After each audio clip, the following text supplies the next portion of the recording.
ഊണെടുത്ത് വെച്ചിട്ടുണ്ട്, തണുത്ത് കാണും. അമ്മച്ചി അടുത്ത വീട്ടിലാരോ കാണാൻ പോയിരിക്കുക.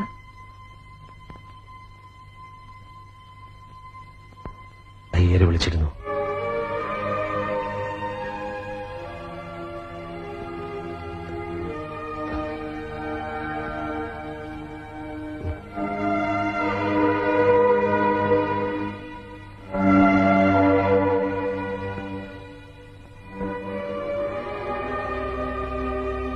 സോറി സാന്ദ്ര, ഞാനറിയാതെ. മാപ്പ്, എല്ലാറ്റിനും മാപ്പ്. അയ്യോ, എന്താ ഇത്? മാപ്പ് പറയേണ്ടത് ഞാനല്ലേ? വെറും വാടകയ്ക്ക് വന്നൊരു പെണ്ണാണെന്ന് പലപ്പോഴും ഞാൻ മറക്കുന്നു. സണ്ണിച്ചിനിടയ്ക്ക് ഓർമ്മിപ്പിക്കാറുണ്ടെങ്കിലും.